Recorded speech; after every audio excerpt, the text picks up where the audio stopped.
हाँ भाई, good evening बच्चों। तो लास्ट क्लास हम लोग दो क्लास सीक्वेंस सीरीज की ऑलरेडी देख चुके हैं। अब तक मेरे को जान गए होंगे। मेरा नाम Tarun Jain, myself Tarun Jain, experience of over 14 years plus, mentors of AIR 10 plus 32 and many more in under top 500 in JEE advanced. ठीक है भाई बच्चों, आप लोगों ने पहले दो लेक्चर सॉल्व किए होंगे। पहला लेक्चर हमने एपी का देखा था और दूसरे लेक्चर में हमने एपी के बेस्ड पर कुछ प्रॉब्लम्स सॉल्व किए थे भाई। और थोड़ा बहुत हल्का फुल्का सा मैंने आपको जीपी का आइडिया दे दिया था। दो तीन पॉइंट्स मैंने आपको सबको जीपी के बता दिए थे भाई, बताए थे ना। आई होप सारे लोगों ने रिवाइज करा होगा, सारे लोग अच्छे होंगे। मैं बिल्कुल बढ़िया, आप भी आई थिंक बढ़िया होंगे ही होंगे। ठीक है भाई, तो चलो नेक्स्ट लेक्चर की हम लोग बात करते हैं। सीक्वेंस सीरीज लेक्चर 3 हम लोग जीपी कंटिन्यू करेंगे। जैसे कि मैंने आपको लास्ट क्लास में भी बोला था, क्या बोला था कि भाई आप लोगों को ये जो नोट्स हैं इन्हें अपनी मैथमेटिक्स की बाइबल, कुरान, गीता, गुरु ग्रंथ साहिब जो भी है वो सब इसी को मानना है, क्योंकि इसके अलावा आपको थ्योरी कहीं से पढ़ने की जरूरत नहीं है। मैथ्स में चाहे वो आपके स्कूल एग्जाम्स हो, चाहे वो आपका जेई मेंस एग्जाम हो, चाहे वो आपका जेई एडवांस एग्जाम हो, और फिर इसके अलावा मैं छोटे मोटे एग्जाम्स की बात तो कर नहीं रहा हूं। आपके लोकल जो एग्जाम्स होते हैं वो तो फिर कवर हो ही जाएंगे। प्रॉब्लम सॉल्विंग के लिए मैंने आपसे कहा था कि भाई आप लोग कोई भी एक बुक रेफर कर सकते हो। जेई मेंस के लिए आरडी शर्मा ऑब्जेक्टिव बेस्ट रहेगा। जेई एडवांस के लिए अगर आपके पास कहीं से भी विद्या मंदिर क्लासेस के वर्कबुक और मॉड्यूल अरेंज हो जाते हैं तो उससे अच्छा और कुछ नहीं हो सकता for JEE Mains, for JEE Advanced, for boards also भाई। ठीक है, तो चलो स्टार्ट करते हैं बिना टाइम वेस्ट किए। और हाँ, मैं हर वीडियो में आप लोगों से एक बात बोलता हूं कि भाई पेन पेपर लेके बैठिएगा, मूवीज की तरह मत देखिएगा।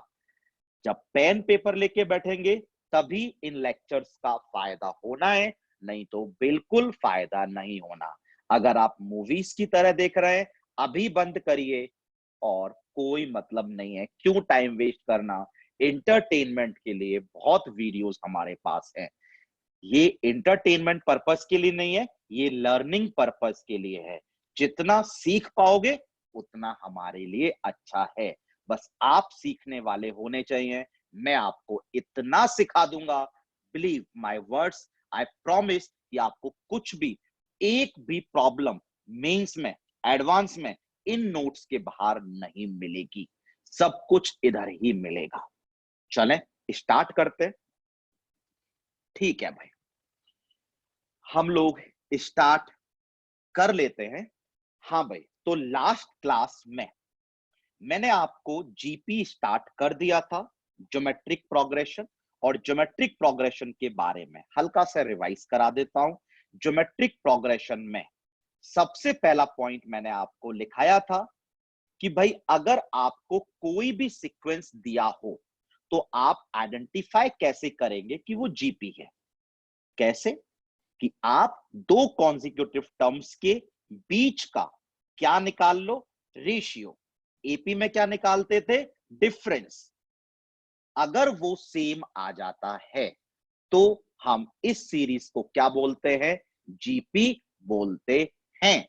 फॉर एग्जाम्पल, एग्जाम्पल भी दिया था 1, 4, 16, 64, 256। आप करके देख लीजिए। सेकंड अपॉन फर्स्ट करने पर 4 आ रहा है, थर्ड अपॉन सेकंड करने पर भी 4 आ रहा है, फोर्थ अपॉन थर्ड करने पर भी 4 आ रहा है। इसका मतलब ये जो आपको दिख रही है ये एक जीपी है। और इसे मैथमेटिकल टर्म्स में क्या बोला था कि T n upon T n minus one is equal to r. T n upon T n minus one का मतलब क्या बताया था कि भाई ये एक जीपी है अगर आर के बराबर आता है। क्या लिखा हुआ है ये, दो कॉन्जिक्यूटिव टर्म्स का रेशियो। क्या आएगा, आर। रिकॉल करो, एपी में क्या बताया था, Tn minus Tn minus 1 equal to D, common difference. ये सब मैं आपको लास्ट क्लास में बता चुका था, इसलिए जल्दी से बात कर रहा हूं।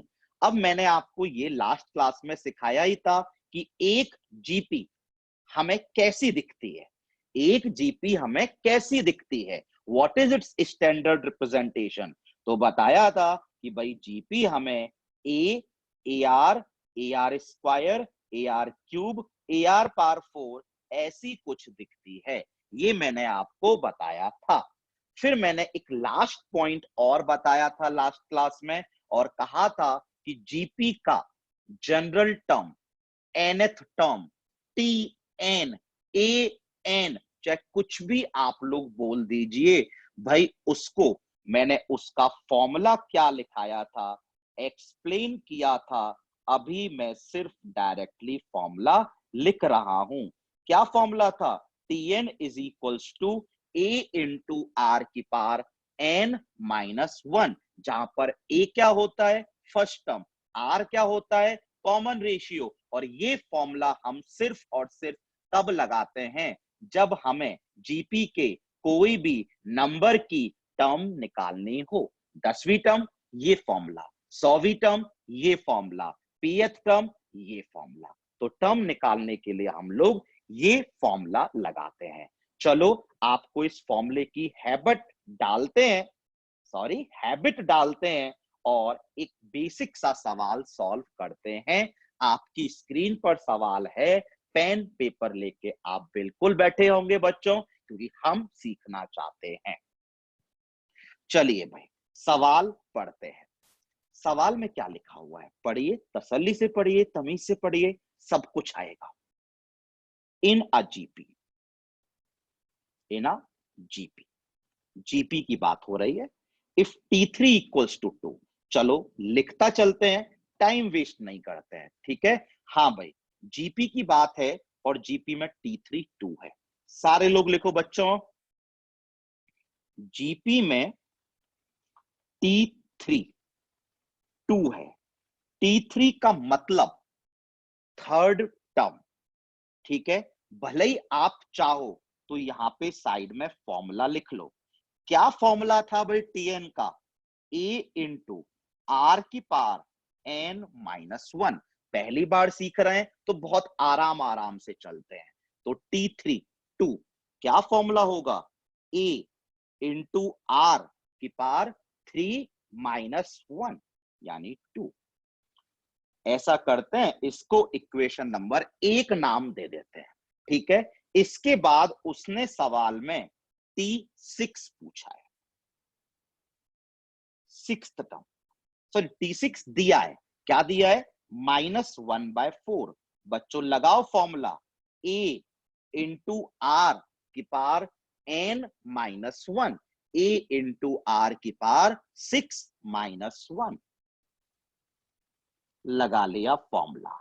अब थोड़ा सा ध्यान दो, प्रीवियस क्लासेस को दिमाग में लेके आओ भैया आप लोग। हमने प्रीवियस क्लासेस में क्या सीखा था, जब पता है एपी का सवाल होता था तो हम लोग इन दोनों को सब्ट्रैक्ट कर देते थे, डी निकल जाता था, डी डाल के ए निकल जाता था। उसके बाद तो मुझसे कुछ भी पूछ ले मैं निकाल लेता था। जीपी में कॉमन सेंस है भैया आपका, जीपी में ये जो दो इक्वेशन बनती हैं आपकी, इन्हें आप हमेशा डिवाइड कर दिया करो। आपको भी दिख रहा होगा, अगर मैं इनको डिवाइड कर दूंगा, इन दोनों का भाग दे दूंगा, तो ए से एक कैंसिल हो जाएगा और आर की वैल्यू निकल आया करेगी। और आर की वैल्यू इसमें या इसमें डाल देंगे तो ए निकल आया करेगा। और मुझे लगता है मेरे पास ए और आर अगर आ गए तो भाई वो मुझसे कुछ भी पूछ ले, मैं सब बता पाऊंगा, ठीक है। तो ऐसा करते हैं, भाग दे देते हैं, चाहे आप फर्स्ट अपॉन सेकंड कर दो, चाहे सेकंड अपॉन फर्स्ट कर दो, वो तो आपकी मर्जी है। चलो फर्स्ट अपॉन सेकंड ही कर लेते हैं, पहले को दूसरे से भाग दे देते हैं। आप मुझे बताओ, पहले को जब दूसरे से भाग दोगे तो ऊपर है 2, नीचे है -1/4। क्या हमें समझ में आया, या पूरा लिख देता हूं, 2 अपॉन -1/4। जब हमने यहां भाग दिया, AR स्क्वायर अपॉन ए आर की पावर 5। साफ साफ दिख गया ए से एक कैंसिल हो गया। बेटा थोड़ा सा तो कैलकुलेशन हम लोग कर ही सकते हैं, ये -4 तो शायद ऊपर आ जाएगा, तो ऊपर तो कितना आ जाएगा भाई, -8। और अगर यहां देखें तो आर स्क्वायर कैंसिल हो रहा है, तो बच्चा मेरे क्या बच रहा है, 1 अपॉन आर क्यूब बच रहा है। कोई दिक्कत नहीं है, आर निकल जाएगा, क्रॉस मल्टीप्लाई कर दें। बताओ क्रॉस मल्टीप्लाई जैसे ही किया, r cube is coming out to be -1/8। और अब ये तो पता है ना कि भाई अगर आर क्यूब -1/8 है, आर क्यूब अगर -1/8 है, तो आर की वैल्यू -1/2 होगी। ये तो शायद मुझे नहीं बताना, आर क्यूब अगर -1/8 है तो आर -12 होगा। ये तो पता है, यहाँ आर क्यूब है, आर निकालने जाएंगे तो -1/8 का क्यूब रूट। आर क्यूब -1/8 है, आर निकालने जाएंगे तो -1/8 का घनमूल। और -1/8 का घनमूल तो -12 आएगा भैया, नहीं आएगा? क्यूब रूट बिल्कुल आएगा भैया, नहीं आएगा? तो आर तो आ गया -12। तो भाई हमने आर निकाल के क्या किया, अब आर निकाल के फर्स्ट में या सेकंड में जहां मन करे डाल दो। चलो फर्स्ट में डाल देता हूं। फर्स्ट क्या है, a into r square equal to 2। ए मुझे नहीं पता, इंटू आर कितना था, -12, उसका स्क्वायर यानी 1/4 इक्वल टू 2। तो प्लीज सारे लोग चेक कर लो, कैलकुलेशन के बाद ए क्या आ गया, 8। अब ए आ गया, आर आ गया, वो चाहे अब मुझसे कुछ भी पूछ ले, मैं तो सब बता पाऊंगा। देखते हैं क्या पूछ रहा है, फाइंड T10। ठीक है, 10वीं टर्म ही पूछ रहा है, निकाल देते हैं। 10वीं टर्म लिख दो भाई, 10वीं टर्म का फॉर्मूला ए इंटू आर की पावर 10-1, ए इंटू आर की पावर 10-1, a into r की power 9, put the values get the answer. a को क्या बोला था, 8 और r को कितना बोला था, -1/2 की पावर 9। सही है। अब तो थोड़ी बहुत कैलकुलेशन है और मुझे लगता है सारे लोग आराम से कर सकते हैं। चलो मैं भी कर देता हूं। 8 इंटू, ये तो पता है -12 की पावर तुम 9 लगाओगे तो एक माइनस आएगा, -12 की पावर 9 अगर आप लोग लगाओगे तो एक माइनस आएगा। और नीचे कितना आया, 2 की पावर 9। 2 की पावर 9 कितना होता है, 512। तो चेक कर लो, आंसर इज -1/64। आई थिंक सवाल रिवाइज कराने की तो बिल्कुल भी जरूरत नहीं है। आ गया भाई जीपी के nth टर्म का फॉर्मूला। ये हमने सीखा। एपी में हम सब्ट्रैक्ट करके डी निकालते थे, जीपी में हम डिवाइड करके आर निकालते हैं। हमेशा डिवाइड करके आर निकालते हैं क्योंकि एक कैंसिल हो जाता है। चलिए फिर हम लोग थोड़ी सी थ्योरी और करते हैं, फिर हम लोग और प्रॉब्लम सॉल्व करेंगे भाई। ठीक है ना भाई? तो चलो मैं आपको 3 पॉइंट्स करा चुका था, हम लोग चौथे पॉइंट पर आते हैं। चौथा पॉइंट क्या है, जीपी में एन टर्म्स का सम। मैं पुराना भी रिवाइज कराता चलूंगा भाई साथ साथ। हमने एपी के एन टर्म्स का सम क्या पढ़ा था, मेरे साथ साथ बोलो, n/2 2a plus n-1 into D. अब हम लोग पढ़ेंगे कि भाई जीपी के एन टर्म्स का सम क्या होता है। ऐसा करते हैं, पहले लिखा देता हूं फिर डराइव करा दूंगा। ठीक है भाई, S N is equal to a into 1 minus r, लिख लो एक बार, S N equal to a into 1 minus r की power n upon 1 minus r. पहले सारे लोग फॉर्मूला लिख लो, और फॉर्मूला लिखकर मैं बोल रहा हूं ये फॉर्मूला आपको याद तो करना ही है, चाहे आप कुछ भी कर लो। ये फॉर्मूला आपको जरूर याद रखना है भाई। Learn this formula. Learn this formula. आपको ये फॉर्मूला याद रखना है, हर किसी को याद रखना है, बहुत काम आएगा। डराइव करेंगे पर फॉर्मूला याद करेंगे। मेरे साथ बोलो, Sn equal to a into 1 minus r की power n upon 1 minus r. A का मतलब सब जानते हैं, फर्स्ट टर्म। आर का मतलब सब जानते हैं, कॉमन रेशियो।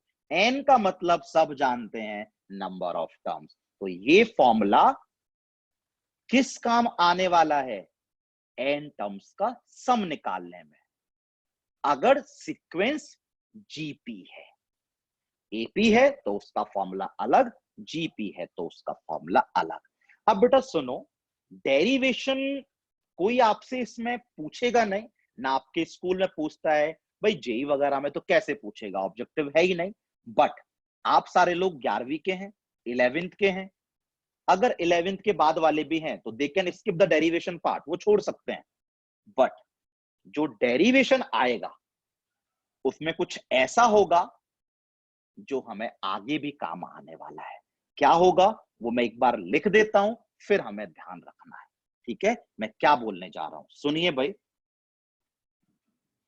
अभी मैं जो डेरिवेशन करने वाला हूं, ध्यान रखना,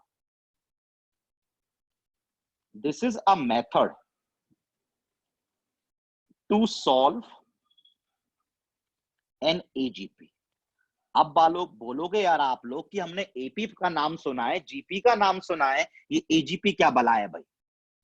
कोई नहीं, सोचना नहीं है, अभी मैं बता भी नहीं रहा। एपी जीपी एचपी के बाद एजीपी आना ही है आगे आने वाले वीडियोस में। बस ध्यान रखना, एजीपी को कोई सॉल्व करेगा तो जो मैं यहां कर रहा हूं वही करना है। तो जब मैं वो वीडियो आपको कराऊंगा तो आपको याद आएगा कि भाई ये तो हमने सीखा था जीपी के सम में। चलो स्टार्ट करते हैं, जीपी का सम निकालना स्टार्ट करते हैं। हाँ भाई, जीपी की पहली टर्म ए, दूसरी ए आर, तीसरी ए आर स्क्वायर, चौथी ए आर क्यूब, और लास्ट लास्ट बोले तो nth ए इंटू आर की पावर n माइनस 1। इनका मुझे क्या निकालना है? सम। तो चलो ऐसा करते हैं, सम को s मान के इनको जोड़ते हैं। Sum a plus a r plus a r square, very good बच्चा, plus a r cube, very good very good, plus a r की पावर n माइनस 1। ये हमें s डराइव करना है। ठीक है, मैं लिखता चलूंगा और जो मैं यहां लिख रहा हूं वो एजीपी में काम आने वाला है।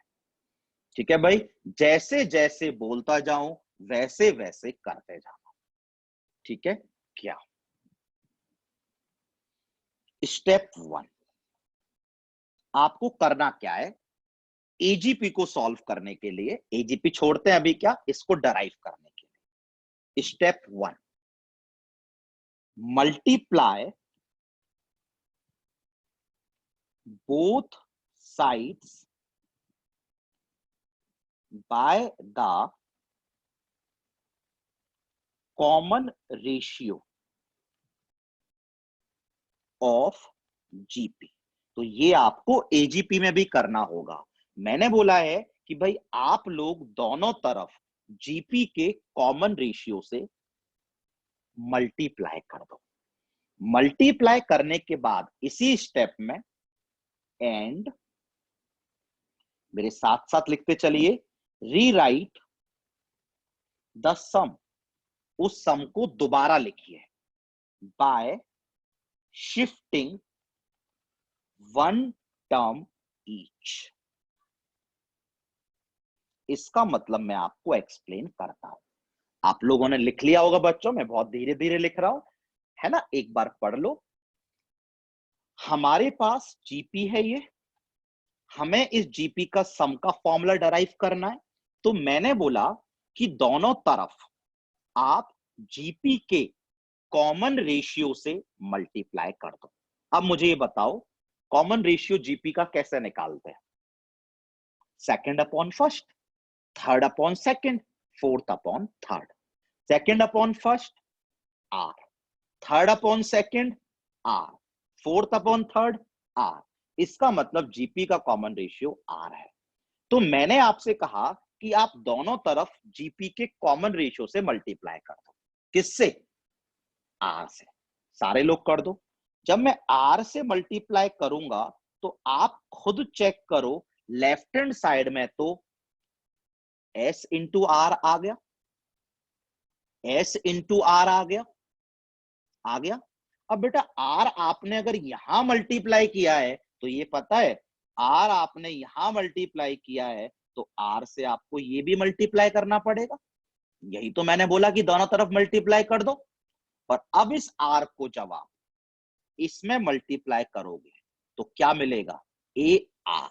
मैंने बोला है कि आप ए आर को यहां लिखने की बजाय इसके नीचे लिख दो, शिफ्ट कर दो एक एक टर्म। इससे क्या फायदा होगा वो बताऊंगा। चलो जल्दी से बात करते हैं। मैंने बोला है जीपी का कॉमन रेशियो आर, दोनों तरफ मल्टीप्लाई कर दो। जब मैंने इस तरफ मल्टीप्लाई किया तो एस आर आया, जब इसे मैं आर से मल्टीप्लाई करूंगा तो ए आर आएगा। उस ए आर को यहां ना लिख के उस ए आर को यहां लिख दो। ठीक है, चलो करते हैं। बताइए भाई, आपने आर से मल्टीप्लाई किया, यहां आया एस आर। आपने इसे आर से मल्टीप्लाई किया तो क्या आया? A R. और उस ए आर को कहां लिखना है? यहां पे। प्लस ये पता है ये मल्टीप्लाई आर से होके यहां आ गया, अब ये भी तो आर से मल्टीप्लाई होगा, क्या आएगा? ए आर स्क्वायर। तो एकदम शिफ्ट होते हुए जा रहा है, ए आर स्क्वायर। अब आपको पता है कि भाई आर से ये टर्म भी तो मल्टीप्लाई होगी, और जब आर से ये टर्म मल्टीप्लाई होगी तो वो टर्म यहां आ जाएगी। क्या आ जाएगी? ए आर क्यूब। क्या देखो सिंपल सा बच्चों वाला काम कर रहा हूं। क्या बेटा आपको ये समझ में आ रहा है या नहीं? आर से जब आपने इस पूरे को मल्टीप्लाई किया था तो आर से ये भी मल्टीप्लाई होगा। कोई मुझे बताएगा, कोई मुझे बताएगा, कोई मुझे बताएगा जब ये टर्म आर से मल्टीप्लाई होगा तो ए इंटू आर की पावर एन आएगा ना? लिख देते हैं, लिख दिया। बस ये हमारा स्टेप 1 है। और स्टेप 2 क्या कहता है कि भाई आप सबट्रैक्ट कर दो। खत्म, सबट्रैक्ट कर दो। बताओ, सबट्रैक्ट कर दो। कर दो भाई सबको सबट्रैक्ट, कर दो भाई सबको सबट्रैक्ट। ये बताओ, जब हम सबट्रैक्ट करेंगे तो इस साइड एस तो कॉमन आ गया, इनटू में 1 माइनस आर आ गया, आ गया। जब हम लोग सबट्रैक्ट करेंगे तो इसके नीचे तो कुछ है ही नहीं, ए आ गया। जब हम सबट्रैक्ट करेंगे तो A R cancel, A r square cancel, A r cube cancel, ये सब कैंसिल। ये समझ में आ रहा होगा कि कौन कौन सी टर्म बच रही है, ध्यान से देख लो। फर्स्ट बच रही है ए, और लास्ट में वो जो ए आर की पावर एन पड़ा है वो। ठीक है, सब कैंसिल। और बताओ लास्ट में क्या आएगा? प्लस ए आर की पावर एन या माइनस ए आर की पावर एन? दिख रहा है आपने सबट्रैक्ट किया है, माइनस ए आर की पावर, ए ले लो कॉमन, अंदर बचा 1 माइनस आर की पावर एन। ये तो समझ में आ गया होगा, ये s इंटू 1 माइनस आर की वैल्यू है, डराइव हो गया s। क्या डराइव हो गया? a इंटू 1 माइनस आर की power n upon 1 minus r. Derive कर दिया मैंने फॉर्मूला, लिख मैंने आपके लिए पहले ही दिया था, बस जल्दी से बात कर लो, बता देता हूं। जीपी के सम का फॉर्मूला सारे लोग मेरे साथ बोलेंगे, ए इंटू 1 माइनस आर की power n upon 1 minus r. जहां पे ए का मतलब बचा फर्स्ट टर्म, आर का मतलब कॉमन रेशियो, एन का मतलब नंबर ऑफ टर्म्स। ठीक है, जीपी का डेरिवेशन कोई आपसे नहीं पूछेगा, बट ये तरीका इसलिए आना चाहिए कि हम आगे आने वाले वीडियो में एजीपी पढ़ेंगे और एजीपी को एग्जैक्टली ऐसे ही सॉल्व करते हैं। वहां पूरी ये प्रोसेस आपको फॉलो करनी पड़ेगी। सिर्फ प्रोसेस कितनी सी है, दोनों तरफ कॉमन रेशियो से मल्टीप्लाई कर दो और सम को दोबारा लिख दो एक एक टर्म शिफ्ट करके। तो ये टर्म यहां लिखी, ये टर्म यहां लिखी, ये टर्म यहां लिखी, और फिर लास्ट में दोनों को सबट्रैक्ट कर दो। Now you can easily proceed. तो भाई हमारा एसएन का फॉर्मूला डराइव हो गया। अब बोलोगे एसएन कहां काम आएगा, ये तो यार बच्चों वाला सवाल है भाई। एम एसएन का formula sum of n terms निकालने में ही काम आएगा। चलते हैं नेक्स्ट पॉइंट की तरफ पढ़ते हैं। ठीक है बेटा, मैंने नेक्स्ट पॉइंट में लिखा हुआ है, पढ़ लो ध्यान से। If product of 3 terms is given, भाई जीपी है, जीपी में आपको 3 टर्म्स का मल्टीप्लीकेशन सवाल में उसने दिया है। बोल रखा है कि भाई एक जीपी है और उसमें 3 टर्म्स का जो गुणा है, मल्टीप्लीकेशन है, जो प्रोडक्ट है वो 216 है, बोल दिया। तो हमेशा बेटर रहेगा कि आप उन 3 टर्म्स को क्या माने। ए बाय, सॉरी थोड़ा सा मार्कर चेंज कर देता हूं, उन 3 टर्म्स को क्या माने, ए बाय आर, ए और ए आर। आप बोलोगे यार मास्टर पागल हो गया है क्या, क्यों माने भाई हम लोग? इसलिए माने क्योंकि हमारी कैलकुलेशन सिंपल हो जाएगी। कैसे सिंपल हो जाएगी? इन तीनों टर्म्स का क्या दिया था, प्रोडक्ट। खुद बताओ, ये दिया है, आर से आर कैंसिल, एक ही स्टेप में यार आपका ए आ जाएगा। तो बोल रहा हूं, क्या बोल रहा हूं, सुन लो कि भाई अगर सवाल में आपको 3 टर्म्स का जीपी में प्रोडक्ट दिया जाए तो 3 टर्म्स को ए बाय आर, ए और ए आर मानना सबसे बेटर रहता है। ठीक है, वो गलती मत कर देना जो मैंने आपको एपी में भी बताई थी कि फर्स्ट टर्म को ए मत लिख देना, फर्स्ट टर्म तो ध्यान से देख लो ए बाय आर है, ये गलती मत कर देना। फर्स्ट टर्म ए नहीं हुई, first term a by r हुई। क्या हमको आया समझ में? हाँ भाई बिल्कुल समझ में आया भाई, हमको आया। और जनरली जनरली 3 टर्म्स को जीपी में क्या मानोगे, आप ही बताओ क्या मानोगे?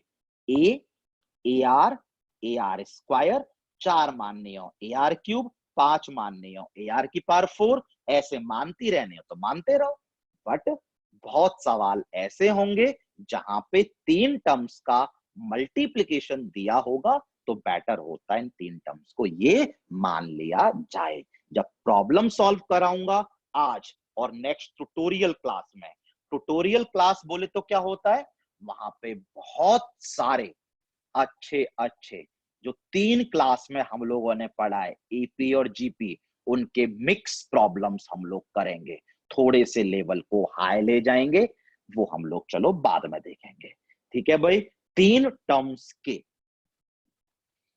टर्म्स को कभी भी मानना है जीपी में और उनका प्रोडक्ट दिया है तो ये मानना है।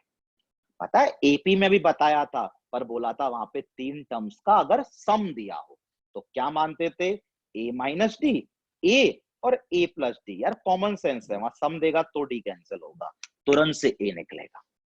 चलो आगे बढ़ते हैं पॉइंट नंबर 6 की तरफ। ऐसा पॉइंट मैंने आपको एपी में भी लिखाया था। चलो ऐसा करते पहले करते हैं, फिर बाद में पढ़ेंगे, पॉइंट को बाद में पढ़ेंगे। बेटा मैं आप सबसे बोल रहा हूं, आप एक जीपी की स्टैंडर्ड रिप्रेजेंटेशन लिख लो। मतलब जीपी की पहली टर्म लिख लो भाई, सारे लोग लिख लो जीपी की पहली टर्म ए, दूसरी लिख दो ए आर, तीसरी लिख दो ए आर क्यूब, काफी है। लास्ट लिख दो, लास्ट बोले तो nth टर्म ए आर की पावर n-1, मैं आपसे चाहता हूं कि इसके पहली वाली भी लिख दो, ए आर की पावर एन माइनस टू। मैं चाहता हूं इससे एक पहले वाली और लिख दो, ए आर की पावर एन माइनस थ्री। बच्चों सबको आई थिंक समझ में आ गया होगा। हाँ, फर्स्ट ये तो पता ही है, जीपी का फर्स्ट टर्म ए, अगला term a are, next term. थोड़ा मैंने गलती करा, मेरी मिस्टेक, क्षमा चाहता हूं।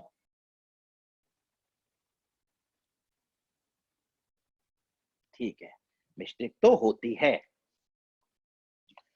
मिस्टेक नहीं करेंगे तो सीखेंगे कैसे। हाँ, फर्स्ट टर्म जीपी की ए, सेकंड टर्म जीपी की a r, third term a r square, last term a into r की पावर एन माइनस वन। पता है ना, इससे पहले वाले टर्म एक कम एन माइनस टू, एक कम और एन माइनस थ्री, लिख दिया। अब बेटा मैं आपसे क्या बोल रहा हूं, जो एपी की पहली टर्म है, लेट्स द टी वन नाम दे देते हैं, और जो जीपी की जीपी की जो फर्स्ट टर्म है उसे टी वन नाम दे दिया, और जीपी की जो लास्ट टर्म है उसे चलो टी वन डैश नाम दे रहा है थोड़ी देर के लिए। T one is the first term from beginning, T one dash is the first term from the last, और उन दोनों को मल्टीप्लाई करेंगे भाई हम लोग। देखते हैं, बिगिनिंग से पहली ए, लास्ट से पहली ए इंटू आर की पावर एन माइनस वन। मैं इन दोनों को आपसे मल्टीप्लाई करने को बोल रहा हूं, कर देते हैं एक बार, बिल्कुल लिख लेते हैं यार। टी वन क्या था स्टार्टिंग से ए, टी वन डैश क्या था लास्ट से क्या, ए इंटू आर की पावर एन माइनस वन। आप चेक कर लो भाई लोग सारे, ये ए स्क्वायर इंटू आर की पावर एन माइनस वन आ गया, सबका। अब मैं आप लोगों से बोल रहा हूं टी टू, बिगिनिंग से second, T two dash last से सेकंड, ढूंढो सारे लोग। बिगिनिंग से सेकंड ये रही, और लास्ट से सेकंड ये रही, इन दोनों को मल्टीप्लाई करो। बिगिनिंग से सेकंड ए आर, लास्ट से सेकंड ए आर की पावर एन माइनस टू।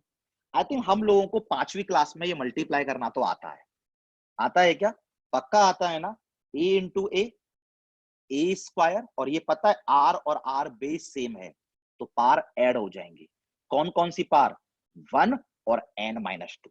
दिख रहा है ना, आर की पार वन, आर की पार एन माइनस टू, क्या आ जाएगा, आर की power n minus two plus one. चलो लिख देते हैं, ए इंटू ए तो ए स्क्वायर हो गया है, बेस सेम है, आर की पार पार ऐड हो गई है, n minus two plus one, n minus two plus one. सही है भाई, एक और करके दिखा देता हूं, अब आप करो शायद। T three into T three dash, T three का मतलब बिगिनिंग से तीसरी, और टी थ्री डैश का मतलब लास्ट से तीसरी, और इन दोनों को मल्टीप्लाई करने वाला हूं। टी थ्री बिगिनिंग से तीसरी a r square into last से तीसरी ए इंटू आर की पावर एन माइनस थ्री। सारे लोग मल्टीप्लाई करेंगे, a into a square, r की power two plus n minus three. ये तो हम लोगों को पांचवी क्लास में मास्टर जी सिखाते थे कि भाई बेस सेम है तो पार मल्टीप्लाई में ऐड हो जाते हैं। तो ऐड करने पे कितना आया, आया। और अब आप गौर फरमाइए, ये और ये सब शायद बराबर आ रहा है। तो देखो बेटा मैंने यही लिखा हुआ है, पढ़ो अब। Product of terms equidistant from beginning and and is always equal to product of first and last term। Note करो भाई जल्दी से, मैंने बोला है product of terms, product of terms equidistant from beginning and and is always equal to product of first and last term. मतलब समझ में आ गया होगा, इसने यही बोला है कि बिगिनिंग से और लास्ट से इक्विडिस्टेंट वाली टर्म्स, बिगिनिंग से और लास्ट से बराबर दूरी वाली टर्म्स का हम लोग प्रोडक्ट करें, गुणा करें, तो वो हमेशा पहली और लास्ट टर्म के मल्टीप्लिकेशन के बराबर आता है। तो हमारा टाइम कैसे बचेगा एग्जाम में कि भाई अगर मैं जीपी में बिगिनिंग से 10वीं टर्म और लास्ट से 10वीं टर्म का प्रोडक्ट पूछूं, तो आप सिर्फ पहली टर्म लिखना, याद होती है, लास्ट टर्म लिखना याद ही होती है, a इंटू आर की पावर n-1, और दोनों को मल्टीप्लाई कर आना। वही बिगिनिंग से 10वीं और लास्ट से 10वीं का प्रोडक्ट होगा।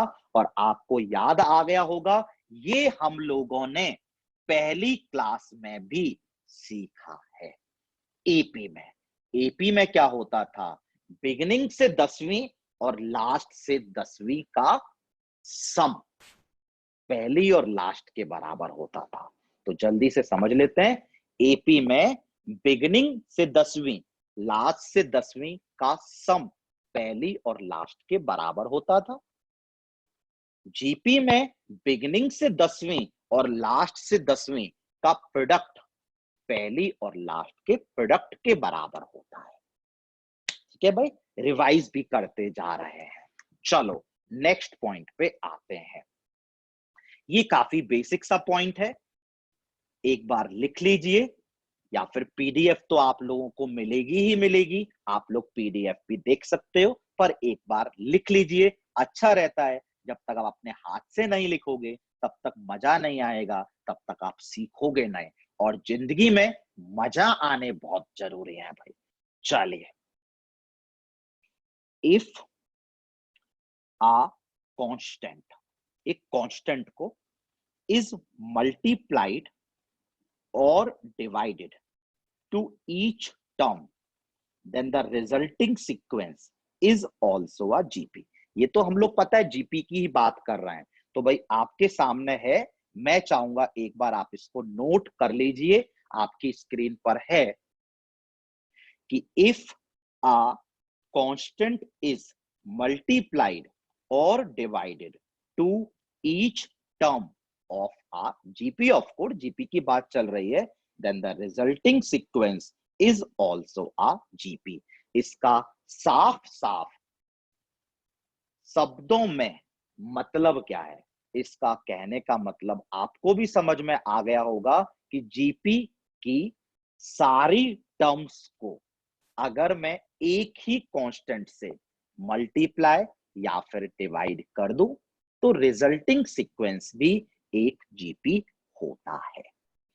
आई होप आप सबने लिख लिया होगा, मैं हल्का सा एग्जांपल देके एक्सप्लेन कर देता हूं। ठीक है, ऐसा करिए, सारे लोग एक सीरीज लिखिए, 1 3 9 27 81, एक सीक्वेंस लिखिए, काफी है लिखना। 1 3 9 27 81, पता है आपके एग्जाम में ये सीक्वेंस आएगा, तो आप इन सबको सबसे पहले क्या करके देखोगे, सबट्रैक्ट। 3 - 1 2, 9 - 3 6, एपी तो नहीं है, फिर क्या करके देखोगे, डिवाइड। 3/1 3, 9/3 3, 27/9 3, 81/27 3। इसका मतलब ये सीक्वेंस जो है ये जीपी है। अब मैंने बोला है कि ऐसा करो भाई, इस जीपी के हर टर्म को किसी भी एक कांस्टेंट से मल्टीप्लाई कर दो। चलो ऐसा करते हैं, के से मल्टीप्लाई कर देते हैं, के से। 1 को के से करो के, 3 को के से करो 3 के, फिर 9 के, फिर 27 के, फिर 81 के। यार कोई बहुत बड़ा काम थोड़ी ना कर दिया मैंने, इसमें तो कुछ बताने की जरूरत ही नहीं है। अब जरा सेकंड अपॉन फर्स्ट करना, 3 के अपॉन के 3 ही आया। थर्ड अपॉन सेकंड करना, 9 के अपॉन 3 के 3 ही आया। 27 के अपॉन 9 के कैंसिल, 3 आया, वेरी गुड। 81 के अपॉन 27 के कैंसिल, 3 आया, मतलब जीपी है, जीपी है। और यही मैंने पॉइंट लिखाया था बच्चों। आपको आ गया होगा भाई समझ में, नोट सबने कर लिया होगा कि भाई अगर हम लोग जीपी के हर टर्म को कांस्टेंट से मल्टीप्लाई करें या डिवाइड कर दें तो भी रिजल्टिंग सीक्वेंस जीपी ही आता है। चलो ऐसा करते हैं, नेक्स्ट पॉइंट पर मूव करते हैं। नेक्स्ट पॉइंट क्या है? Sum of infinite terms, sum of infinite terms. ठीक है, यानी ये हमने एपी में कभी नहीं पढ़ा है, जीपी में ही पढ़ते हैं हम लोग। इनफाइनाइट टर्म्स के सम निकालेंगे। इनफाइनाइट का मतलब क्या होता है? अनंत। अनंत मतलब जिनको गिना ना जा सके, बहुत बड़ा। ठीक है भाई, इनफाइनाइट टर्म्स का सम निकालेंगे। एक बार मैं बता देता हूं, बात तो जीपी की हो रही है। जीपी की पहली टर्म ए, दूसरी टर्म ए आर। अब तो आदत लग गई होगी लिखने की, a r square, A r cube, A r की पावर 4, और ये कभी खत्म नहीं होगी। ठीक है भाई, तो पहले मैं फॉर्मूला लिख देता हूं, फिर भले ही मैं आपको एक्सप्लेन कर देता हूं, पर मैं फिर बोल रहा हूं सिर्फ फॉर्मूले से ही काम चल जाएगा और कुछ भी जरूरत इसमें नहीं पड़ेगी। सिर्फ फॉर्मूला याद कर लिया, कहीं भी पूरी मैथमेटिक्स में किसी भी सवाल में इसको डराइव कोई नहीं करवाएगा। एक बार फॉर्मूला लिख के दिखा देता हूं। ठीक है, sum of infinite terms, S infinity, सारे लोग लिखेंगे a upon 1 minus r. Sum of infinite terms का फॉर्मूला बोलो मेरे साथ, a upon 1 minus r. But एक बात ध्यान रखना, सब एक्सप्लेन कर दूंगा, एक बात ध्यान रखना, this formula is valid only when r जो है वो -1 से 1 के बीच में है। ऐसा करते हैं, पहले याद कर लेते हैं फिर एक्सप्लेन करूंगा। आपको ये याद रखना है और आपको ये याद रखना है। ठीक है भाई, आपको क्या क्या याद रखना है भाई? चलो पेन चेंज करके लिख देते हैं। आपको ये याद रखना है और आपको ये याद रखना है। ठीक है भाई, तो क्या याद रखना है भाई? कि भाई सम ऑफ इनफाइनाइट टर्म्स, अगर नहीं दिख रहा तो एक बार देख लेते हैं भाई इसको।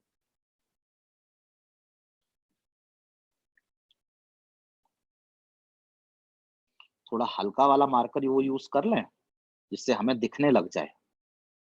हाँ अब देखेगा, सही है, पहले दिख नहीं रहा था। सही है भाई, चलो स्टार्ट करते हैं। थोड़ा सा मैं टाइम ले लेता हूं आपका।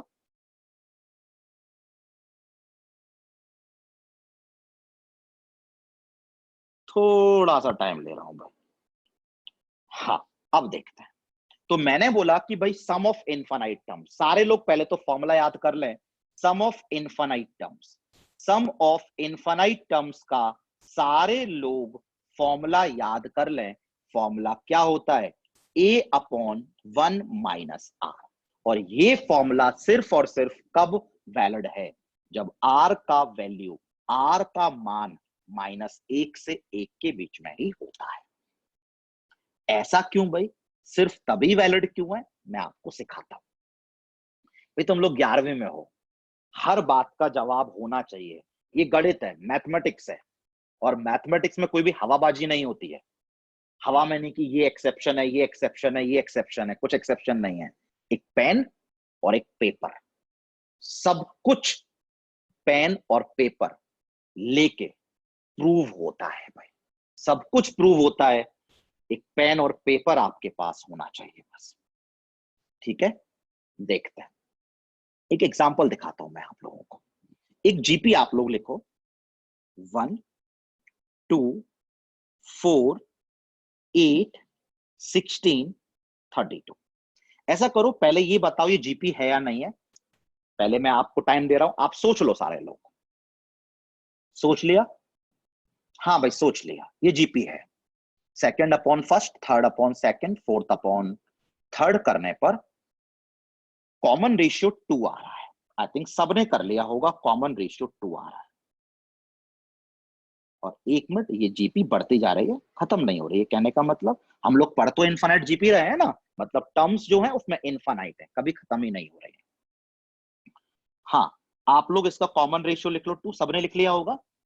सेकंड अपॉन फर्स्ट करने पर, थर्ड अपॉन सेकंड करने पर, फोर्थ अपॉन थर्ड करने पर बार बार 2 आता जा रहा है, तो जीपी है, इसका कॉमन रेशियो 2 है।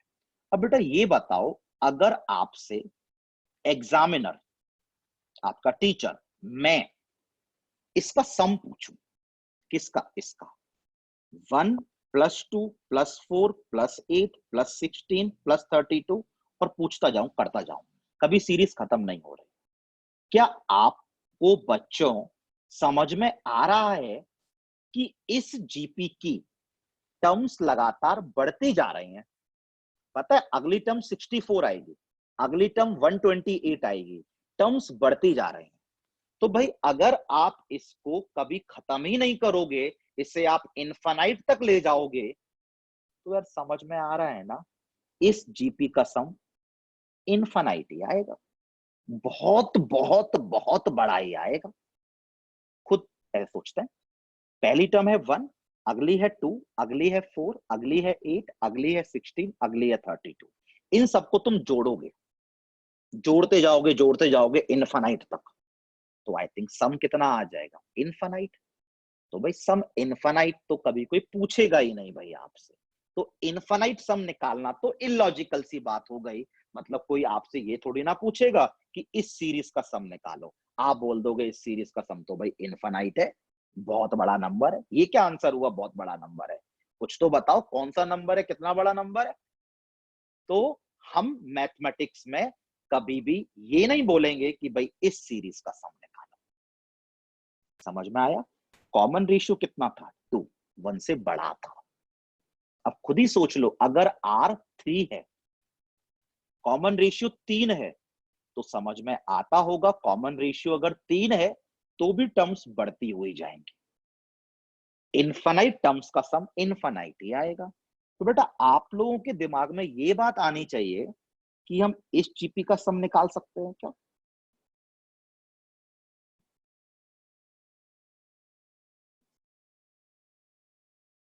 देखते हैं, पहले तो ये पता करते हैं जीपी है या नहीं है। आप पता करो, सेकंड अपॉन फर्स्ट करो, हाफ आ रहा है, थर्ड अपॉन सेकंड करो, हाफ आ रहा है, फोर्थ अपॉन थर्ड करो, हाफ आ रहा है, यानी ये जीपी है। और इसका कॉमन रेशियो हाफ है, 1 से छोटा है। कॉमन रेशियो हाफ है, 1 से छोटा है, ठीक है। क्या मैं आपसे इसका इनफाइनाइट टर्म्स का सम पूछ सकता हूं? आप खुद सोचो, इसमें टर्म्स क्या होती जा रहे हैं, कम, कम होते जा रहे हैं, टर्म्स कम होते जा रहे हैं। तो खुद बताओ, जब हम इनफाइनाइटवे नंबर तक पहुंचेंगे तो जो लास्ट टर्म होगी वो बहुत बड़ी होगी या बहुत छोटी होगी? मेरे हिसाब से तो बहुत छोटी होगी। आपको भी समझ में आ गया होगा कि भाई बहुत छोटी होगी। समझ में आ गया? तो यानी अगर आप इसमें इनफाइनाइट टर्म्स का सम निकालने बैठे तो आपका इनफाइनाइट टर्म्स का सम भली भांति बहुत आसानी से निकल आएगा भाई, निकल आएगा। खुद ही बताओ, इस सीरीज में नंबर क्या होते जा रहे हैं, छोटे होते जा रहे हैं, छोटा फिर और छोटा फिर और छोटा फिर और छोटा। तो जो लास्ट इनफाइनाइट तक पहुंचते पहुंचते नंबर 0 के लगभग पहुंच जाएगा भाई। और छोटे छोटे नंबर्स को तो ऐड कर सकते हो ना, बड़े बड़े नंबर्स को ऐड करोगे तो इनफाइनाइट आएगा, छोटे छोटे नंबर्स को ऐड करोगे तो कुछ ना कुछ सम आएगा। और वो कुछ ना कुछ सम कौन होगा, ये क्या, A/1 माइनस R। ए का मतलब फर्स्ट टर्म, आर का मतलब कॉमन रेशियो।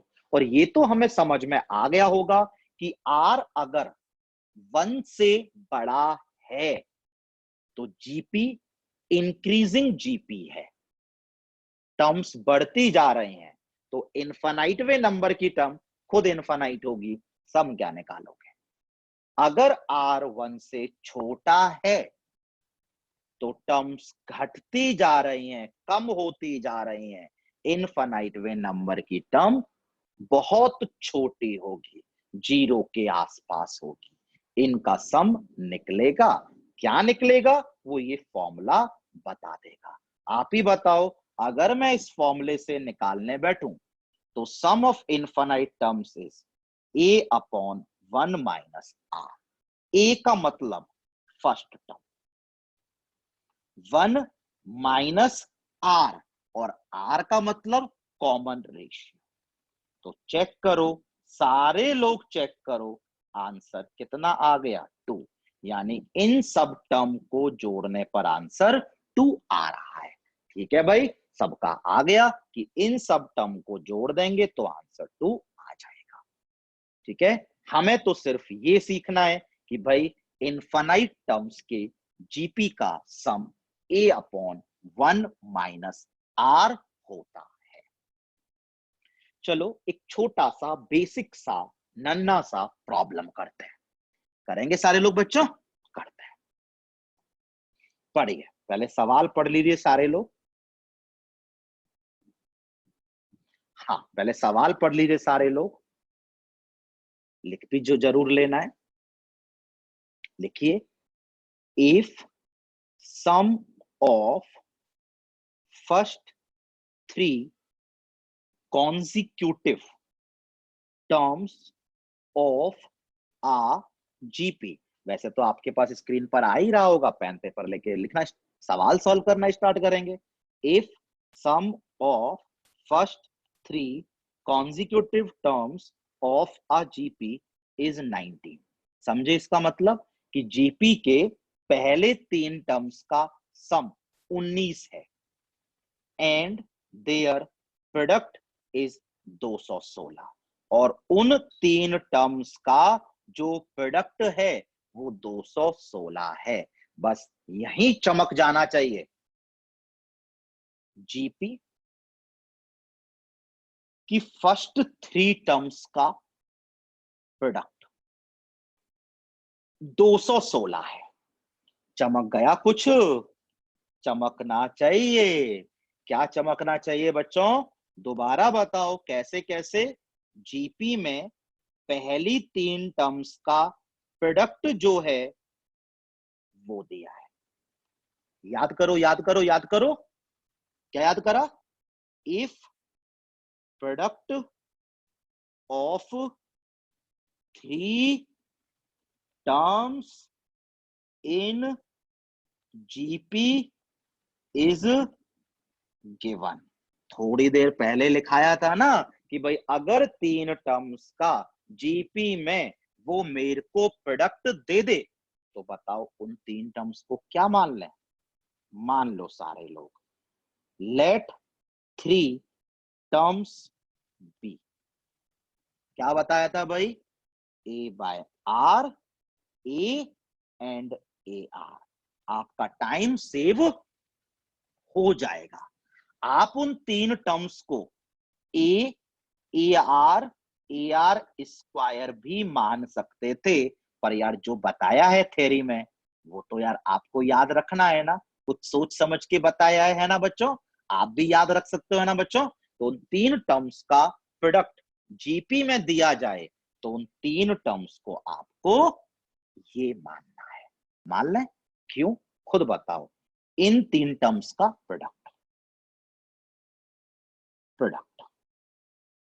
कर दो multiply, a by r, a r, r से आर कैंसिल। क्या मिल गया? 216 दिया था।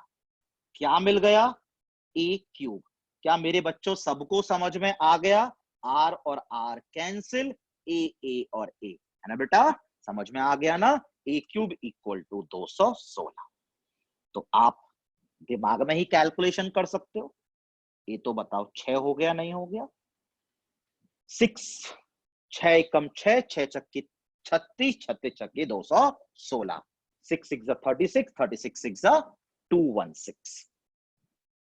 घनमूल ले लो, क्यूब रूट ले लो। आ गया भाई A6। सबका आ गया। चलो और देखते उसने क्या इंफॉर्मेशन दी थी। उसने बोल रखा था कि इन 3 टर्म्स का सम 19 है। ये भी लिख लेते हैं, 3 टर्म्स का सम। 3 टर्म्स कौन कौन सी ली थी भाई आप लोगों ने? ये मत करने लग जाना कि सम का फॉर्मूला लगाने लग जाओ। क्या मतलब है? 3 टर्म्स ली तो थी। इन 3 का sum a by r plus a plus a r कितना दिया है? 19। ठीक है भाई। और अब बेटा मेरे ये बताओ, आप ए निकाल चुके हो, ए को यहां डाल देंगे तो आर भली भांति निकल जाएगा, और ए और आर निकल गए जीपी में, तो भाई वो मेरे से कुछ भी पूछ ले, मैं सब बता सकता हूं। चलो सारे लोग ए को डाल दो। ए की वैल्यू 6 थी, सारे लोग डालेंगे तो बेटा क्या आया? 6 by r plus 6 plus 6 r is equals to 19 आया भाई। सारे लोग एलसीएम लो, ले सकते हो एलसीएम, लघुत्तम लो, और बताओ एलसीएम लेने पर नीचे कितना आया? आर। ऊपर कितना आया? 6 plus 6 r plus 6 r square. सबका आया होगा। इक्वल टू में कितना है? 19। ऐसा करते हैं, इस आर को अभी मल्टीप्लाई कर देते हैं, थोड़ा टाइम सेव कर ले। हाँ भाई, तो अब एक ही तरफ ले आओ और बताओ क्या आ गया? 6r square plus 6r minus 19r, यानी minus 13r plus 6 equal to 0। मुझे ये तो पता है आप सबकी कैलकुलेशन बहुत अच्छी है, बिल्कुल अच्छी है। 6 6 36, और 13 को स्प्लिट करना है, 9 और 4 में स्प्लिट कर देते हैं। सारे लोग करो। मिडिल टर्म स्प्लिटिंग तो हम सबको आती है। माइनस 13r को minus 9r minus 4r plus 6 equals to 0। ये तो बच्चों वाली कैलकुलेशन है, सब कर सकते हैं भाई ये कैलकुलेशन, मुझे यकीन है। हाँ भाई, क्या कॉमन निकाल लो? 3r। क्या बचा? 2r minus 3। क्या कॉमन निकाल लो? -2। क्या बचा? 2r minus 3। तो बेटा मेरे बच्चों चेक करो, बेटा सारे लोग चेक करो, ये फैक्टराइज हो गया 3r माइनस 2 और 2r माइनस 3 में। तो बच्चों चेक करो सारे लोग, r की वैल्यू एक तो आ गई 2/3 और एक r की वैल्यू आ गई 3/2। आ गई भाई। r की वैल्यू 2/3 आई, r की वैल्यू 3/2 आई। अब देखते हैं कि भाई वो हमसे पूछना क्या चाह रहा था। Sum of infinite terms if exist. Infinite terms का सम निकालिए अगर वो निकलता है तो। बेटा आप मुझे इतना बताइए, इनफाइनाइट टर्म्स का सम सिर्फ और सिर्फ कब निकलता है? जब r की वैल्यू -1 से लेकर 1 के बीच में होती है। कहने का मतलब समझ में आ गया होगा कि ये r तो रिजेक्ट हो जाएगा, क्योंकि ये r 1 से बड़ा है। ये वाला r हम लोग लेंगे क्योंकि 1 से छोटा है। तो भाई r इक्वल टू 3/2 को सारे लोग रिजेक्ट कर दो, क्योंकि ये r 1 से बड़ा है। और हमने सीखा है s infinity only exists when, कब? जब r इज लाइंग बिटवीन -1 से लेकर +1। हम सबने सीखा है भाई ये बात। चलो मैं आपके लिए पेज ऐड करता हूं और फिर सारी बातें करता हूं। हाँ भाई, तो हमने सवाल में a क्या निकाला? 6, और r क्या निकाला? 2/3। मैं सबके लिए लिख रहा हूं, a 6, r 2/3। अब देखना एग्जाम में तुम क्या गलती करके आओगे, और ऑप्शन में वो भी मौजूद होगा। a आया 6, r आया 2/3। पूछा क्या था? Sum of infinite terms. क्या फॉर्मूला था? a upon 1 minus r। बेटा इस a का मतलब क्या होता था? First term. आप लोग यही मिस्टेक एग्जाम में करके आओगे, और मैंने थ्योरी के वक्त बताया भी था कि भाई फर्स्ट टर्म, आपने 3 टर्म्स को क्या माना था जब सवाल स्टार्ट किया था? तो ढूंढ के बताओ इसमें फर्स्ट टर्म कौन है, ए या a by r? A by r. ये गलती मत करके आना, ठीक है भाई? ये गलती कोई भी नहीं करके आना चाहिए। करके आएंगे मुझे पता है, बट नहीं करनी चाहिए। फर्स्ट टर्म क्या है? ए नहीं, ए बाय आर। ए कितना है? 6। आर कितना है? 2/3। तो आप गलत आंसर निकालाओगे एग्जाम में। फर्स्ट टर्म 6 नहीं है, फर्स्ट टर्म 9 है। अब लगाओ formula. A first term that is 9/1 minus r. R is 2/3। सारे लोग कैलकुलेशन करेंगे 9/1/3। 3 को सारे लोग ऊपर ले जाओ। क्या रिजल्ट आ गया भाई? 27। This is the answer. ठीक है भाई? तो एग्जाम में आप लोग क्या गलती करके आते, वो मैंने आपको सिखा दिया है। बस ध्यान रखना। जल्दी से एक बार वाइंड अप कर देता हूं, देख लो क्लिक कैसे किया था हम लोगों को। ये जीपी में तीन फर्स्ट 3 टर्म्स का प्रोडक्ट 216 दिया है। प्रोडक्ट दे तो 3 टर्म्स को ये मानना बेटर रहता, तुरंत तुरंत होता गया ना, ए मिला, आर मिला, सम मिल गया। फिर आप गलती क्या करते हो, और ध्यान रखनी है, सम इन्फिनिटी सिर्फ कब एग्जिस्ट करता है? जब आर की वैल्यू -1 से 1 में हो। तो ये रिजेक्ट होगी, ये वाली वैल्यू लेंगे। फिर गलती वही नहीं करना कि फर्स्ट टर्म ए नहीं है, first term a by r है। सम ऑफ इनफाइनाइट टर्म्स का फॉर्मूला हमें आता है A/1 माइनस आर। ए का मतलब फर्स्ट टर्म होता है जो कि ए बाय आर है। तो ये ध्यान रखना है, ठीक है? तो हमें सम ऑफ इनफाइनाइट टर्म्स निकालना आ गया भैया? नहीं आ गया? हमें सम ऑफ इनफाइनाइट टर्म्स बहुत आराम से निकालना आ गया। और हमें ये भी समझ में आ गया कि जीपी में 3 टर्म्स का कोई प्रोडक्ट दे तो ये मानना क्यों आसान रहता है। मैंने तो बहुत टाइम लगाया एक्सप्लेन करने में, आप जब करने बैठोगे तो 1 मिनट के अंदर अंदर कर लोगे। और मैं आप लोगों से बार बार बोलता हूं, मैथमेटिक्स में सवाल करना चैलेंज सिर्फ नहीं होता, फिर क्या होता है? सवाल कैसे आगे बढ़ेगा, आपके दिमाग में क्या विचार आएंगे, क्या थॉट्स आएंगे, वो बहुत जरूरी है। और वही मेरा काम है कि आपको सवालों को सॉल्व करने के थॉट्स दे देना। वो मैं आपको दे दूंगा कि भाई इस तरह का सवाल है तो ऐसे ही करते हैं, और उस तरह के सवाल आपके पास 20-20, 30-30 आते रहेंगे, आप सॉल्व करो। उनके अलावा कुछ रैंडम लगाते रहोगे तो फंसोगे, टाइम लगाओगे। चलो नेक्स्ट पॉइंट पर आते हैं। If 3 terms a b c are in GP. ठीक है, तो बेटा मैंने क्या बोला है, मार्कर चेंज कर लेता हूं।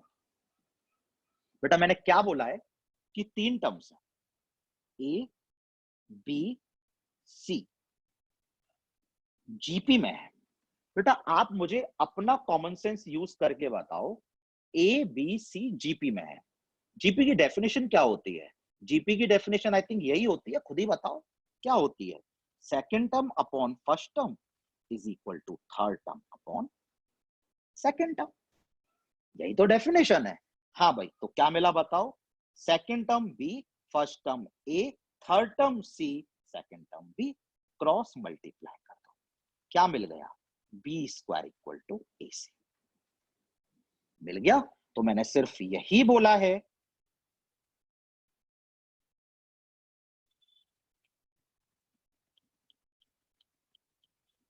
क्या बोला है भाई?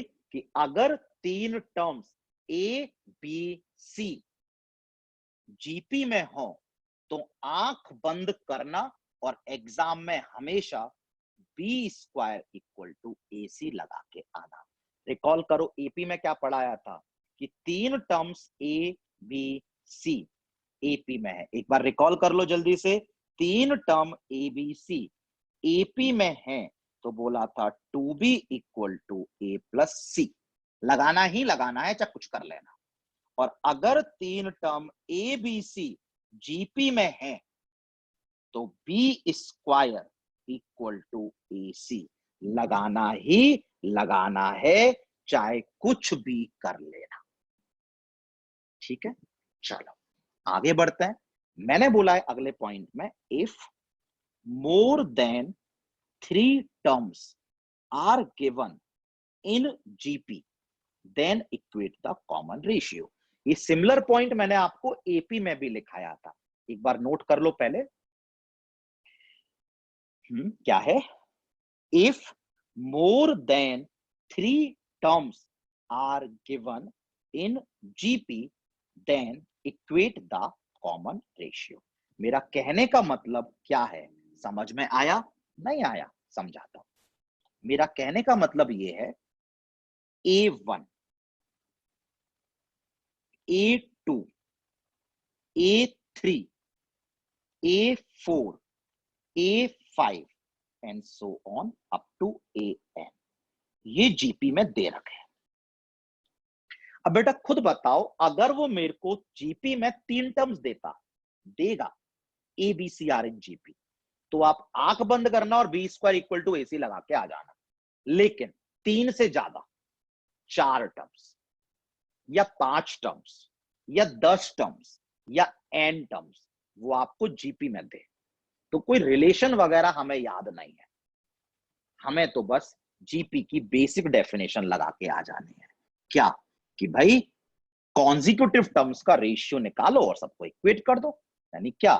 Second upon first, A2 upon A1, third upon second, A3 upon A2, fourth upon third, A4 upon A3 and so on. Last में बता दो भाई लोग, AN अपॉन AN माइनस 1, और सबके सब R के बराबर होंगे, कॉमन रेशियो के बराबर होंगे। भाई थोड़ा सा हाईलाइट भी कर देते हैं, चलो इसको। ठीक है, अब भले ही आप लोग एपी वाला फंडा रिवाइज कर लो। चलो मैं चारों पॉइंट एक बार जल्दी से एपी और जीपी के रिवाइज करा देता हूं। एपी में 3 टर्म्स बोले सवाल में, ए बी सी एपी में है, तो आप हमेशा क्या लगा के आना, 2b equal to a plus C.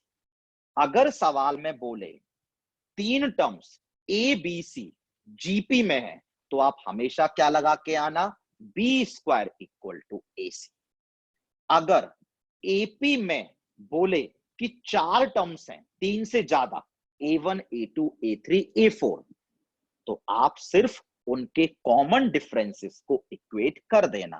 A2 minus A1 equal to A3 minus A2 equal to A4 minus A3।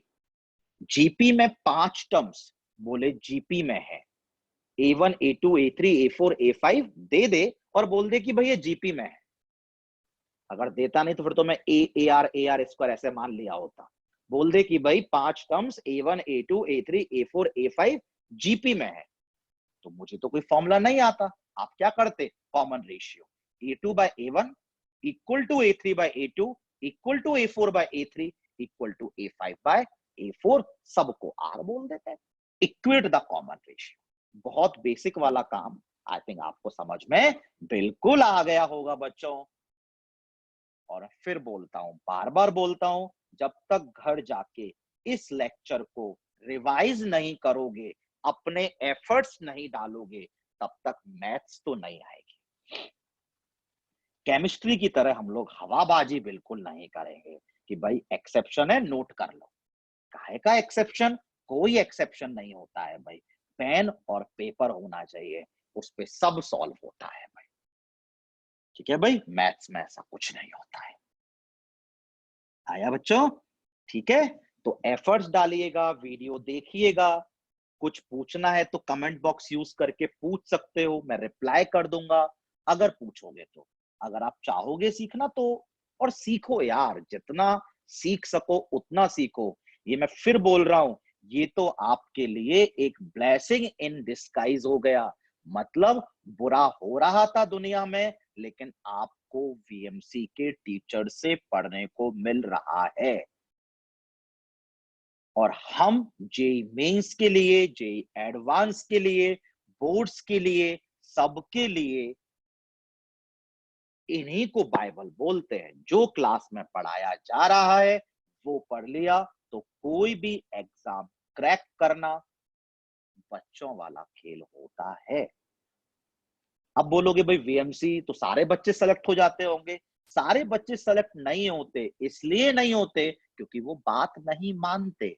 सारे लोग, आप में से भी 100 लोग अगर देख रहे होंगे तो 95 लोग बात, 95 क्या 98 लोग, 98 लोग बात नहीं मानोगे।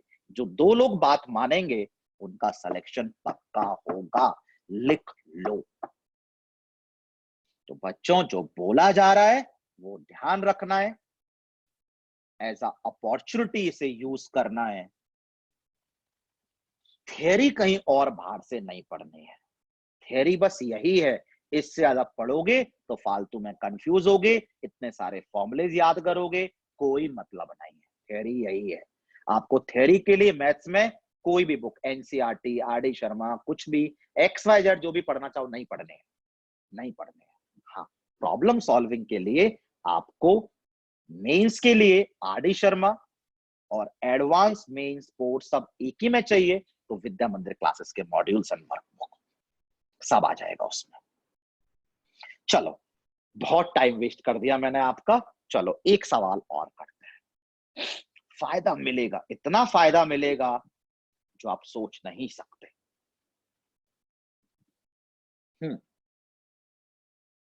इफ सम ऑफ, और जेई मेंस एडवांस बोल रहा हूं, हलवा भी है और हवा भी है। हलवा और हवा मैं हर बार बोलता हूं। अगर मानोगे बात तो हलवा है और नहीं मानोगे तो हवा है। हवा मतलब इंसेक्ट है, कीड़ा है, मतलब डर लगेगा उससे कि भाई क्या एग्जाम है ये, क्या सवाल पूछ रहा है, ऐसा तो हमने पढ़ा ही नहीं है। मानोगे बात तो हलवा लगेगा। हलवे का मतलब बस आपको मुंह में डालना है, वो अपना आप चला जाएगा। आपको अपनी शक्ति भी, एनर्जी भी यूज नहीं करनी चबाने में, बस डाला और अपना आप अंदर चला जाएगा। डाल हम लोग रहे हैं आपके मुंह में, ठीक है भाई। बस आपको अच्छे से उसे यूटिलाइज करना है, डाइजेस्ट करना है भाई। चलिए ठीक है बच्चों, चलिए एक सवाल, ठीक है। ये सवाल काफी इंपॉर्टेंट है क्योंकि हमें इस सवाल में एक ऐसी कैलकुलेशन सीखने को मिलेगी। ये सवाल काफी इंपॉर्टेंट है क्योंकि इस सवाल में हमको एक ऐसी कैलकुलेशन सीखने को मिलेगी कि जो कैलकुलेशन हमने अगर नहीं की है तो क्लिक नहीं करेगी, पहली बात। और अगर क्लिक कर गई तो अभी करा रहा हूं, ट्यूटोरियल में भी सवाल आएगा, जेई एडवांस में भी एक सवाल पूछा है वो भी कराऊंगा। 12वीं में जब जाओगे तो इनवर्स ट्रिग्नोमेट्री पढ़ोगे, वहां पे भी इस कैलकुलेशन का सवाल आएगा। 12वीं में जब जाओगे तो एप्लीकेशन ऑफ डेरिवेटिव पढ़ोगे, वहां पर भी इस कैलकुलेशन का एक सवाल आएगा। यानी जो करने वाला हूं वो बहुत अच्छी बात है, बहुत इंपॉर्टेंट बात है। देखते हैं क्या, एक बार पढ़ लेते हैं फिर स्टार्ट करते हैं, इसमें टाइम लेंगे बस। If sum of infinite number, अच्छा ये तो बहुत आसान सवाल है, मैं गलत ले गया, भावनाओं में बह गया। ये सवाल तो आसान ही है, इतना कोई इंपॉर्टेंट नहीं है। वो नेक्स्ट सवाल है जिसमें कैलकुलेशन आएगी, ठीक है। सीखते हैं। If sum of infinite number of terms in a GP is 15 and, एक बार लिख लें, if sum of infinite number of terms in a GP is 15, ठीक है। उसने मेरे को बोला है कि जीपी में इनफाइनाइट टर्म्स है और उनका जो सम है वो 15 है। एक मिनट, उसने बोला है, मैं मार्कर चेंज कर लेता हूं। उसने बोला है जीपी में इनफाइनाइट टर्म्स हैं और उनका सम 15 है। इनफाइनाइट टर्म्स का सम आता है formula a upon 1 minus r. यही फॉर्मूला होता है। a क्या होता है? First term. r क्या होता है?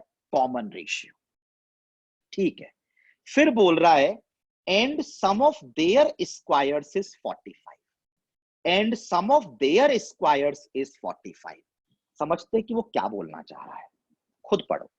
ये बोल रहा है कि एक जीपी है, जीपी में इनफाइनाइट टर्म्स लिखी हुई है, उनका सम 15 है, और वो जो इनफाइनाइट टर्म्स हैं जीपी की, उनका अगर स्क्वायर कर दें तो उनका सम 45 है। समझने का ट्राई करते हैं कि भाई एक जीपी है, इनफाइनाइट जीपी है।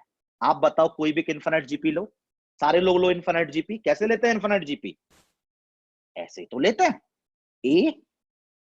ए आर स्क्वायर, ए आर क्यूब, और लेते चलते हैं। ये हम लोगों ने क्या ले ली? लेते चलने का मतलब इनफाइनाइट जीपी। इस इनफाइनाइट जीपी का सम 15 है, वो मैंने ऊपर लिख रखा है। ठीक है भाई, आप बोलोगे इस फॉर्मूले में तो ए का मतलब फर्स्ट टर्म होता है। हाँ, तो फर्स्ट टर्म ए ही तो है। आप बोलोगे इस फॉर्मूले में तो आर का मतलब कॉमन रेशियो होता है, तो ए आर अपॉन ए करके देखो, ए r square upon A R करके देखो, कॉमन रेशियो आर ही तो है। मतलब मैंने कोई गलती नहीं करी। अब वो क्या बोल रहा है कि इन सारी टर्म्स को ना आप स्क्वायर कर दो। जब बोल रहा है सवाल में, देखो ये बोल रहा सम ऑफ देयर स्क्वायर्स। किनका स्क्वायर्स? टर्म्स का स्क्वायर।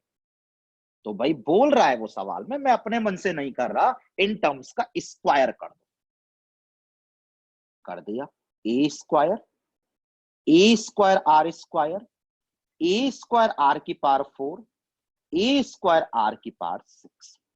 मैंने इन सबका क्या कर दिया भाई? स्क्वायर कर दिया। अब एक मिनट ध्यान से देखना, आपको ये तो समझ में आ रहा होगा कि भाई अगर ये इनफाइनाइट टर्म्स हैं तो ये भी इनफाइनाइट टर्म्स ही है, जीपी तो है। इनफाइनाइट टर्म्स थी तो इनफाइनाइट टर्म्स ही आएंगी स्क्वायर करने पे। देखते यार ये क्या है। एक बार भाई लोग आप लोग सेकंड अपॉन फर्स्ट करके देखना, सेकंड अपॉन फर्स्ट करके देखना, सेकंड अपॉन फर्स्ट करके देखना, आर स्क्वायर आ रहा है। थर्ड अपॉन सेकंड करके देखना, आर स्क्वायर आ रहा है। फोर्थ अपॉन थर्ड करके देखना, आर स्क्वायर आ रहा है। आ रहा है। इसका मतलब ये भी एक जीपी है। कितनी टर्म्स की? इनफाइनाइट टर्म्स की। और इस जीपी का फर्स्ट टर्म आप ही बताओ, ए है ना? ना ना, फर्स्ट टर्म ए स्क्वायर है। Common ratio, common ratio, common ratio इस जीपी का आर है। क्या बात कर रहे हो? आर कहां है? क्या बात कर रहे हो? आर कहां है? आर स्क्वायर है। R square. ठीक है, तो इस जीपी का इनफाइनाइट सम का सम जो उसने मेरे को 45 दिया था, क्या फॉर्मूला होता है? ए मतलब first term upon 1 minus r मतलब कॉमन रेशियो, आर स्क्वायर। अब तो बेटा कैलकुलेशन है, मैं कर दूंगा, पर अब बताओ ये समझ में आया या नहीं आया? मुझे लगता है सबको समझ में आ गया होगा। खुद बताओ। मैंने पहली लाइन पढ़ी कि इनफाइनाइट टर्म्स का सम जीपी में 15 है। मैंने पहली लाइन पढ़ी तो मैंने इनफाइनाइट टर्म का सम लिख दिया, बिना कुछ सोचे समझे फॉर्मूला लगा दिया। बट वो आगे बोला कि भाई आप उनके स्क्वायर का सम भी दिया है। किनके स्क्वायर का सम? टर्म्स के स्क्वायर का सम। कोई यार आपसे बोले टर्म्स के स्क्वायर का सम, तो यार आपको टर्म्स तो लिखनी पड़ेगी, फिर स्क्वायर भी करना पड़ेगा, फिर ही तो सम करोगे। तो मैंने वो इनफाइनाइट नंबर ऑफ टर्म्स ऐसे ही तो लिखते हैं, और कैसे लिखते हैं, स्क्वायर करने को बोला तो वो भी लिख दिया। आया या नहीं आया? मुझे लगता है सबको अच्छे से आया भाई। आया? तो चलो ऐसा करते हैं, बस कैलकुलेशन है। मैं इन फर्स्ट और सेकंड को थोड़ा सा टाइम लूंगा, नेक्स्ट पेज पे लिख देता हूं। फर्स्ट रिलेशन क्या आया? फर्स्ट रिलेशन सारे लोग ढूंढ के देखो। फर्स्ट रिलेशन आया a upon 1 minus r equal to 15, पहला रिलेशन। और दूसरा रिलेशन बेटा जी क्या आया? ये लिख दो, लिख दो भाई, लिख दो, लिख दो। A square upon 1 minus r square equal to 45, 45 आ गया भाई। और ये तो पता है जीपी में अगर हम ए और आर निकाल दे तो कुछ भी पूछ रहा हो मैं निकाल दूंगा। अब बेटा मैंने जीपी में क्या कहा था कि ए और आर निकालने का बेस्ट तरीका क्या होता है? इन दोनों को डिवाइड कर दो। दोनों को डिवाइड करने पर याद करो, याद करो, याद करो, एपी में सब्ट्रैक्ट कर दो, डी निकल आता है। जीपी में डिवाइड कर दो, आर निकल आता है। पर क्या दोनों को डिवाइड करने पर आर निकलेगा? आई थिंक मुझे लगता है दोनों को डिवाइड करूंगा तो ये ए स्क्वायर है, ये ए है। अगर यहां पर भी ए स्क्वायर होता तो काम बन जाता। तो आई थिंक ये तो कैलकुलेशन है, बच्चों वाली कैलकुलेशन है और समझ में आ गया होगा। ऐसा करते हैं कि भाई पहले को एक बार स्क्वायर कर लेते हैं। ए स्क्वायर अपॉन 1 माइनस आर का होल स्क्वायर इक्वल टू कितना? 15 का स्क्वायर, कितना? 225 आया। और एक टर्म हमारे पास पड़ी हुई है a square upon 1 minus r square equal to 45। अब आपको समझ में आ गया होगा कि अब अगर मैं इन दोनों को डिवाइड करता हूं तो ए स्क्वायर और ए स्क्वायर क्या हो जाएगा? कैंसिल। सिर्फ क्या बचेगा? आर। आर तो निकलेगा ही। तो गलती एग्जाम में बिल्कुल भी मत करना। और पता है खुद फंस जाओगे, यूं ही डिवाइड कर दोगे तो आर तो बचा ही रहेगा, ए भी बचा रहेगा। डिवाइड करना होता है और डिवाइड करके आर ही निकलता है। और आर तभी निकलता है जब ए कैंसिल होता है। तो भाई डिवाइड करना है, यहां ए स्क्वायर है तो यहां भी ए स्क्वायर होना मांगता है, तो स्क्वायरिंग कर दिया। अब डिवाइड कर दो, सारे लोग डिवाइड करेंगे। बेटा क्या आपको ये पता है जब हम लोग डिवाइड करेंगे, चलो एक बार लिख देता हूं, a square upon 1 minus r के होल स्क्वायर को a square upon 1 minus r square से डिवाइड करेंगे तो उस तरफ 225 अपॉन 45 आ गई कैलकुलेशन। ए स्क्वायर से ए स्क्वायर कैंसिल। अब यार बच्चों वाला काम मत करना, और मैं आपको देखो एक कैलकुलेशन सिखाता हूं। आप पूरी मैथमेटिक्स में कुछ भी छोड़ देना पर ये कैलकुलेशन कभी मत छोड़ना। बोलोगे कौन सी कैलकुलेशन? 5वीं की है पर क्लिक नहीं करती है क्या? नेक्स्ट क्लास में बहुत बार बताऊंगा, बहुत बार। नेवर अवॉइड, नेवर अवॉइड क्या? ए स्क्वायर माइनस बी स्क्वायर। ये क्या बात कर रहे हो यार आप? ये तो 5वीं में पढ़ा था, इसमें कौन सी बड़ी बात है? बड़ी बात है, क्लिक नहीं करेगा, आपको देख लेना, नहीं करेगा क्लिक। तो मैं बोल रहा हूं, भले आप बोलो क्यों सिखाया, क्रॉस मल्टीप्लाई कर लो, कोई दिक्कत नहीं है। बट मुझे जहां ए स्क्वायर माइनस बी स्क्वायर दिखता है मैं जरूर लगाता हूं। सवाल आसान होता है, सवाल नहीं भी हो रहा होता है तो हो जाता है। तो 1 minus r into 1 plus r upon 1 minus r का whole square equal to 225 upon 45, 225 upon 45 is 9। एक 1 माइनस आर और एक 1 माइनस आर कैंसिल। फालतू में स्क्वायर वगैरह खोलना पड़ेगा, टाइम क्यों वेस्ट करने का? चलो इसमें तो थोड़ा सा ही टाइम वेस्ट होता, लेकिन अगली क्लास में जब सवाल करेंगे तो बहुत टाइम वेस्ट होगा अगर ए स्क्वायर माइनस बी स्क्वायर नहीं लगाओगे तो। कुछ सवाल तो होंगे ही नहीं अगर ए स्क्वायर माइनस बी स्क्वायर नहीं लगाओगे तो पूरी मैथमेटिक्स में कहीं भी ए स्क्वायर माइनस बी स्क्वायर दिख रहा हो ना, तो never hesitate applying this formula. लगा दिया करो, कुछ भी हो जाए लगा दिया करो। लगा दिया तो क्या दिक्कत है, लगा दिया। चलो हो गया सवाल। 1 plus r is equals to 9 minus 9 r. ठीक है, अब तो कैलकुलेशन सारे लोग हम लोग कर ही सकते हैं, तो चेक करना। इस तरफ 10 आर आ गया, उस तरफ 8 आ गया। चेक करो आर 4/5 आ गया। और 1 मिनट, ये R 4/5 सही है क्या? पता है इस सवाल में हमने किसकी बात की थी? इनफाइनाइट टर्म के सम की। इनफाइनाइट टर्म के सम की बात करी तो R 1 से छोटा आना चाहिए था। आया है? बिल्कुल आया है, कोई दिक्कत नहीं है। अब पढ़ते सवाल ने क्या पूछा था। Find first term and common ratio. हो चुका है। फर्स्ट टर्म ए कहीं निकाला था। अच्छा ए अभी निकाला ही नहीं है, ठीक है निकाल देंगे। फर्स्ट टर्म पूछा है और कॉमन रेशियो ही पूछा है। कॉमन रेशियो निकाल चुका हूं, कितना? 4/5। अब बोलोगे फर्स्ट टर्म निकाल दो, तो वो बहुत बड़ा काम नहीं, किसी में भी डाल दो। इसमें डाल देते हैं, डाल दो फर्स्ट में। A/1 - R इक्वल टू कितना? 15। ए नहीं पता, आर की वैल्यू 4/5 इक्वल टू 15। क्या आपको समझ में आ रहा है या नहीं आ रहा? ए के नीचे 1/5 आ गया, मतलब 5A हो गया। A is coming out to be 3। तो फर्स्ट टर्म आ गया और कॉमन रेशियो आ गया। ठीक है ना भाई? कोई दिक्कत आई थिंक बिल्कुल नहीं होगी भाई आप लोगों को। तो ठीक है, जीपी की थ्योरी हम लोगों ने खत्म कर ली है। 2-3 बेसिक बेसिक सवाल भी हम लोगों ने जीपी के कर लिए हैं, जो बहुत अच्छी कैलकुलेशन का सवाल था। मजाक नहीं है, देख लेना, नेक्स्ट क्लास में बताऊंगा। वे कैलकुलेशन होती है जो बहुत इंपॉर्टेंट होती है, बहुत ज्यादा। कम से कम आप जेई तक कम से कम 10-12 सवाल तो उस कैलकुलेशन के देख लोगे। अगर वो क्लिक नहीं करती है तो नहीं होगा सवाल। हो भी जाएगा तो 1 मिनट की जगह 10 मिनट लगा के आ जाओगे। तो फिर मिलेंगे। मैं आप सबको सजेस्ट करूंगा कि भाई ये नहीं हो कि बीच में एक लेक्चर छोड़ दिया और दूसरा लेक्चर कर लिया। यार दिन में सिर्फ 1 घंटा मैथ्स के लिए तो हम लोग निकाल ही सकते हैं।